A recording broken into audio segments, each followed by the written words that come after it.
kilo, og hvis han sætter sig på bagben, så måler han gerne 3,5 meter fra top til tå. Og vi har her 4 voksne isbjørne her i parken. Så når 3 det anlæg her, sidste hun er en ældre hunde første sidste år. Hun går på sig selv ind i vores vinteranlæg. Vil du vide mere om hende, så har vi en taxa nede på gangbroen, eller også er meget velkommen til at komme og spørge. Men nu vil jeg snakke om de isbjørne, som vi har her. Der går den sagt 3 til 2 hanner og en hund. Vores hundesbjørn det helt ikke løbe op, og hende vil jeg præsentere, hvis hun går op her. Men jeg kan da præsentere hendes lillebror.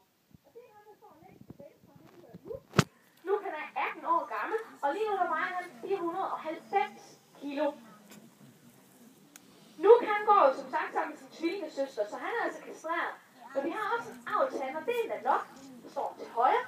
Nanook han er 10 år gammel, og han er faktisk parkens pt. Største bamse. Han er nemlig 530 kilo.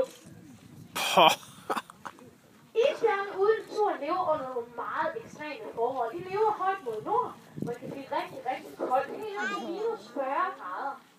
Og det skal isbjørne altså kunne holde varmen, op selvom det er snestorm. Så derfor så er sådan en isbjørn rigtig godt. Så, nu savler han. En tyk pels. Den her pels består af nogle lange hule dækhår. De her hule dækhår, de danner et luftlag hele vejen rundt om isbjørn, og det er rigtig godt isolerende mod kulden. Når lyset det brydes i deres dækhår, så får de deres lyse cremefarve. En isbjørn er nemlig ikke lige så kridhvid, som man ser i vaskepulverreklamerne. Den er altså en lille smule mere cremefarve. Og hvis man kigger på sådan en som Nanook derovre til højre, ja, så har han altså også nogle brune nuancer. Det er fordi, han lige har været en tur i mudderpøl. Isbjørnen herinde hos os, de har græs, og de har mudder, og de har rigtig mange måder at blive rigtig godt gammeldags beskidte på. Så derfor så kan de altså indtage sig af mange forskellige nuancer. Nogle gange har det set næsten ud, som om der har været en brunbjørn rundt her. Men det er jo altså værre, at hvis de har sig en svømmetur eller to i en af deres søer, så har de jo altså fine og cremefarve igen. Under deres pels, så har de tyk fedtlag. Fedtlaget kan blive op til 10 cm hele vejen rundt i sådan en isbjørn her. Og det er rigtig godt foregået, hvis det tyder på, hvor der ikke er så meget fise, og selvfølgelig også godt isolerende mod kulden. Og så dukker vores sidste isbjørn op herovre til venstre. Det var som sagt nu lille søster, vores hundisbjørn, hun hedder Lisa. Hun er 18 år, præcis ligesom Luke. Hun er jo altså en hundisbjørn, hun er ikke helt lige så stor som de andre, hvor de andre var næsten op omkring de der 500 kilo. Ja, så vejer hun altså kun 312 kilo. Det her fedtlag, man tager op, det kommer simpelthen ikke af sig selv, og sådan en isbjørn her, den er bestemt heller ikke til smalkost.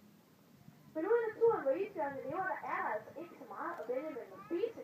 En isbjørn kan vælge at spise saler, så kan den også vælge at spise saler. Og hvis den er rigtig, rigtig heldig, så er der også sæl. Hele 95% af en isbjørns føde består af sælkød. Og isbjørnene har en meget tålmodig måde at fange de her sæler på. De sidder simpelthen ved en sæls åndehul eller en sprække i isen, og der sidder de og venter. De kan sidde der og vente i time. Når sælen så kommer og stikker hovedet op af vandet for at få sig en god mundfuld frisk luft, så får den sig altså noget af en overraskelse, for op over isen, der vender der en isbjørn med en stegepande stor forpote, udstyret med 5 cm lange klør. Og jeg ved ikke, om I kan forestille jer, hvordan det er at få sådan en stegepande med klør lige på siden af hovedet. Men sælen har det i hvert fald ikke særlig godt efter den behandling. Og så er der simpelthen i stedet